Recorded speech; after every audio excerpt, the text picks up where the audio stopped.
In today's session, we have with us a very special guest, Acharya Prashant. Acharya Prashant is a champion of socio-spiritual awakening in today's world.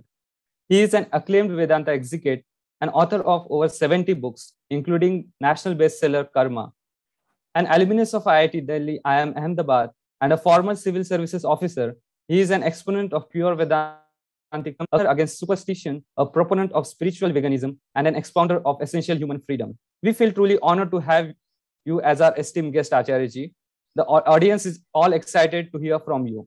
But before we begin, we have a cover launch of the latest book by Acharya Prashant titled Maya, I Bow Before Thee, You Cannot Be Overcome.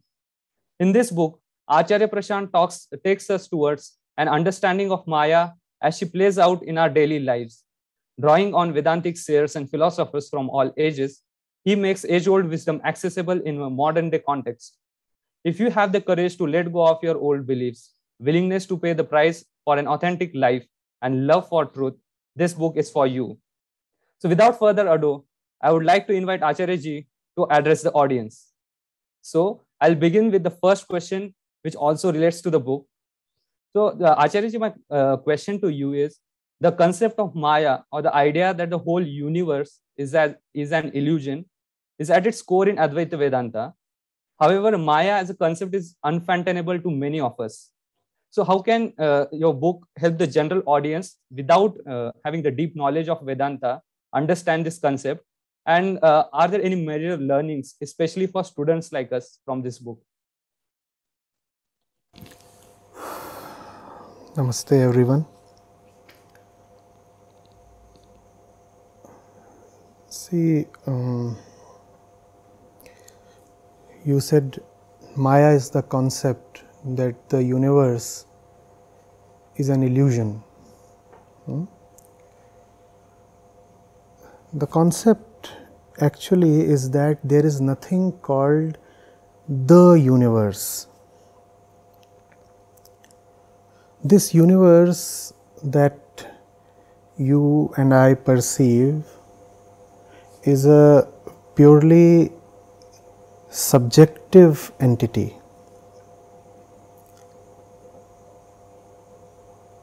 The subjectivity exists at two levels. At the level of meaning and at the level of the fact. Take for example a building that you perceive, right? This building can be taken as symbolizing the universe, right? The universe consists of objects that the building represent them. Now, nobody looks at a building without assigning meaning to the building, and the meanings that we assign to anything that we see or experience or think of or imagine are purely subjective. There is nothing absolute about them, and that much is obviously very simple to see. Then comes the more austere part. Even the fact that the building is actually subjective. The three-dimensional shape that the building appears as, the height, the width, the entire spatial geometry, all that is a function of the way your brain is configured to look at things. So, it is not as if the building exists objectively or absolutely by itself, independent of the perceiving subject, not at all. If your own personal configuration changes, the building would no more remain the same. even among the different subjects that perceive the same object, we find a great difference in perception. There are sentient beings that are able to hear particular wavelengths that you and I just cannot experience, beyond 20,000 hertz, let us say, right, or subsonic beyond less than the 20 hertz threshold. We won't just know. For us there would be nothing to perceive, whereas for them there would exist a reality, and that reality they would call as objective. That is the ego. To think of its own perceptions and projections as absolute, that is ego. To think of one's own projections and perceptions as absolute. So, when you look at the building, first of all you attribute a meaning. Nobody looks at a building, I have said, I am repeating, without assigning a meaning. Someone is looking at a building out of jealousy, somebody out of curiosity, somebody wants to study the building, somebody wants to steal the building, somebody wants to own the building, somebody wants to rent the building. Somebody has just some kind of a memory associated with that building. Somebody might be just scared of buildings. So, there is that meaning part, and that meaning obviously is purely subjective. Because there is such a heavy component of subjectivity, in fact, because there is 100% subjectivity, therefore, what Acharya Shankar said was that the world is not how you perceive it to be. Mithya does not mean non-existent. When he said Jagat is Mithya, he did not mean that the world or the universe does not exist at all. What he meant was that it does not exist in the way you think it does. What is the reality of the universe? That he called as Brahma. And Brahma you cannot think of, Brahma is truly unfathomable. Therefore, the solution lies in just negating the subjective part, and that subjectivity we said is ego. Maya is another name for that. So, the more you get rid of Maya, the more you dissolve, and the more what remains is the absolute. You can call that as the Atman or Brahm or truth. It is an absence of the personal self, the subjective experiencer. Getting it? So, there is not much complication in the concept of Maya, because we all know that things are not as they appear to be, and the proof of that is our daily frustrations. Have things in your life or my life turned out as they promised to be? Why do we often feel deceived then? Why do we get setbacks? Why do we then say that, oh, I misinterpreted? The thing is, it is only sometimes that we admit that we misinterpreted. Misinterpretation is happening all the time because the interpreter itself is illusory. The interpreter is called the ego. I am the interpreter, I am the ego, and because I am interpreting, so I am bound to misinterpret. This is Maya. So, Maya really does not principally or primarily have to do with the world as such. Before we set out to inquire and negate the external world, it is more important to investigate why we are first of all in illusion with respect to the external world. It is because Maya resides within.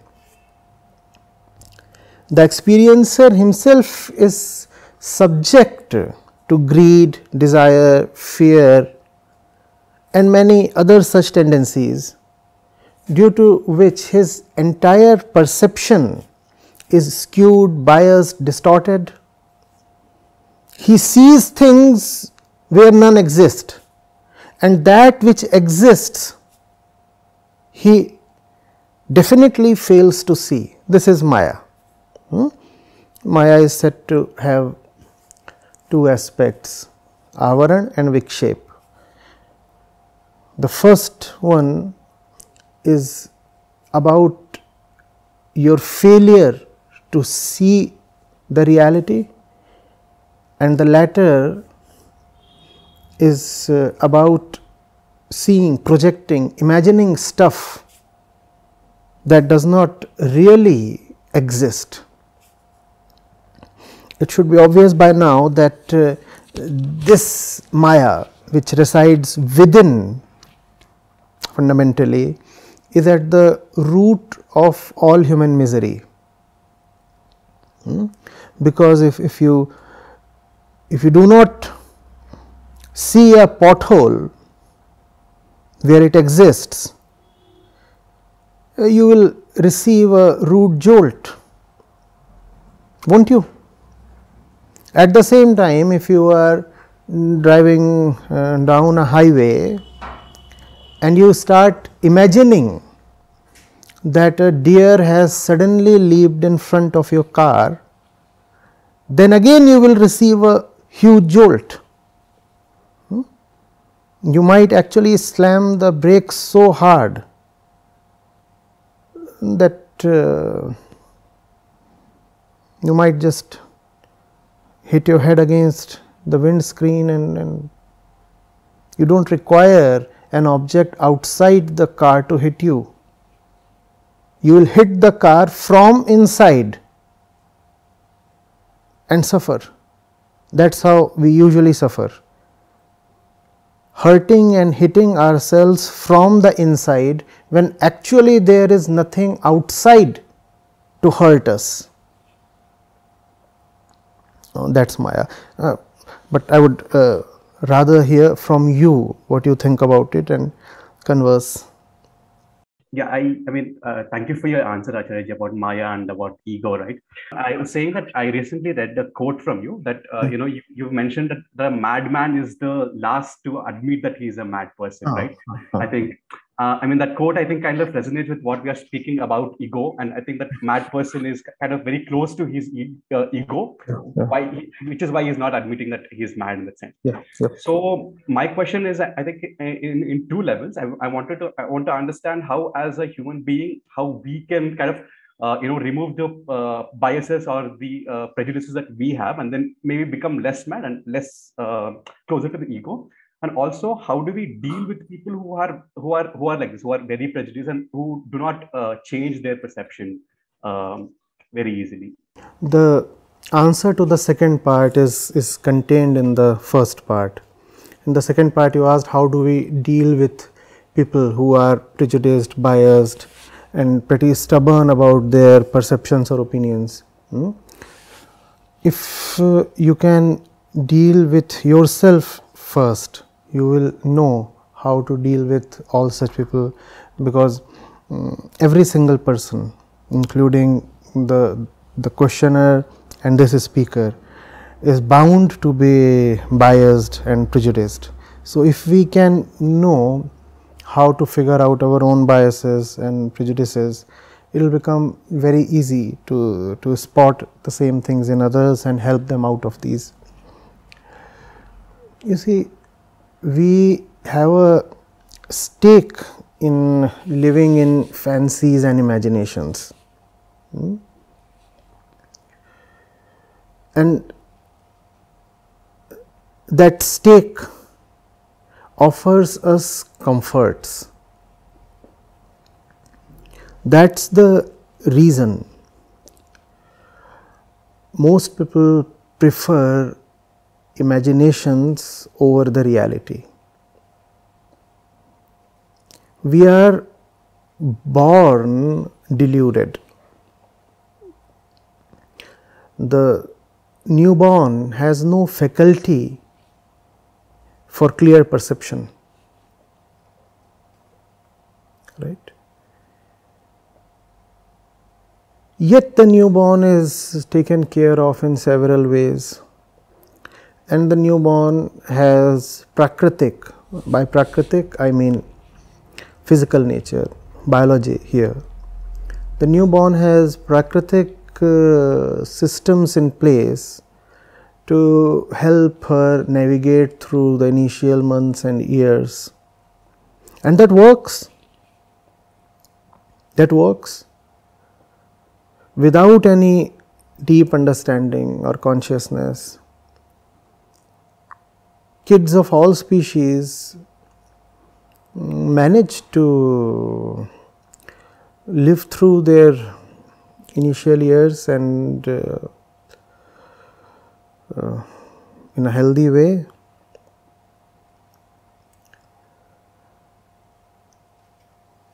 That tendency continues. In animals, the continuation of that tendency is not a problem, because their consciousness anyway has no urge towards liberation. But in human beings there does exist that urge. But if you have to be liberated of your tendencies, the same tendencies that are referred to as internal bondages, the same internal bondages that result in several external bondages, then you have to pay the price for it. Paying price is a tough choice. Most people do not want to make that choice, right? So you ask me how, I said choose. You ask me how to do it, I said choose to do it. The answer is so simple. The answer is frustratingly simple. How to drop your biases? Choose to drop your biases, because it is not that you do not know that you are biased. I will tell you why it is impossible to not know that you are biased. Life has no regards for your opinions or fancies. If you live in imaginations, you will keep struggling and hitting against events, and you will stumble and fall so many times, so many places, right. So, life has an inbuilt mechanism to communicate to you that you are not living in facts, let alone the truth, right. So, we know we are being delivered the message again and again. The diagnosis of our condition is not a secret. It is being displayed to us almost daily, right. Even when external situations do not display that, our internal climate is ample proof. If one were living rightly, why would one be so scared? Why would one be jealous or insecure or temperamental? There would be no need, right? So, all these things clearly tell you that you are not living in a real world, you are living in your head. But then, as we said, one has to make efforts to break out of the jail, and one has to pay the price. The thing with our biological conditioning is that we are luxury loving people.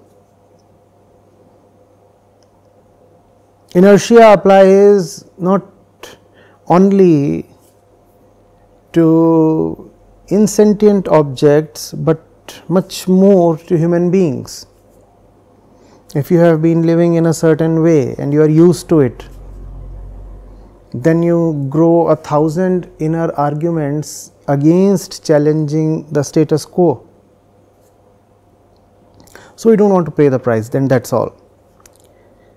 Ignorance is actually nothing. Let nobody say that he or she is making the right choices in life because she does not know. We all know. We prefer to suppress the inner knowledge. It is an inner conspiracy against ourselves just because we want to continue enjoying certain privileges in life, certain physical privileges, material privileges, monetary privileges, right. And if you want to just test whether people are living in ignorance or self deception, there is a simple test. Go and declare something to them that takes them towards the truth. Declare loudly. Had they just been ignorant, they would have at least shown curiosity, if not welcome. But you will find that the moment you show the mirror to people, the moment you want to bring the truth to people, they actually actively balk away. They might even feel offended. What does that tell? They knew very well in advance that they were living in the false. They knew. That is the reason why the moment the truth shone, they became scared and defensive, right. So, ignorance is just an ugly ploy against oneself. Nobody is really ignorant. We just do not choose to live rightly, to know the truth, to drop our biases. We have a stake there. Some small petty benefits we keep getting, and those petty benefits are enough to keep making us side with the false, bad. Thank you for the answer, Acharya ji. So, we also had a question about God, which is from the audience. But before we move to that question, I had a question pertaining to what we spoke earlier. So, you said that whatever universe we perceive is our subjective experience, and the only absolute truth is that is the Atman or the truth. So, and this is at its core in Advaita Vedanta. And however, if you look at other devotional practices where you worship a particular deity, so you are in essentially you are considering that deity to be higher than yourself. So be it in Bhakti Marga or other practices in Vaishnava. So is it that in fact we are worshipping ourselves when we are worshipping God? So what are your thoughts on this? That's obvious. That's obvious. As an intelligent young man, it must be obvious to you. You go to sleep.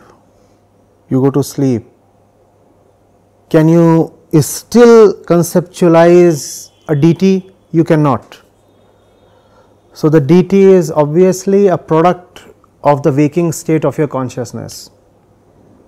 The deity is a product of your thinking mind.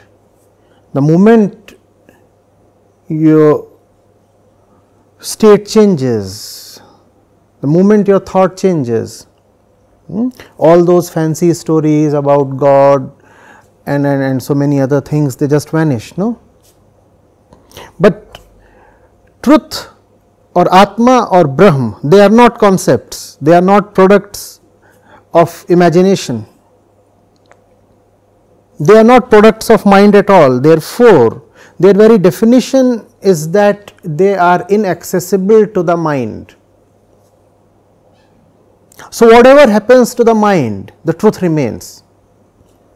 But if the mind changes, then contents in the mind will no longer remain. You have to ask yourself whether your God is beyond the mind or within the mind. If your so-called God is within the mind, then your God is obviously smaller than the mind. Your God is then just a slave to the mind. A thing cannot be bigger than the vessel it is contained in, right? If God is contained in your mind, how will it be bigger than the mind?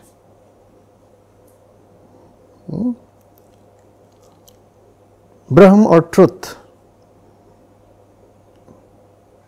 are not really the contents of mind.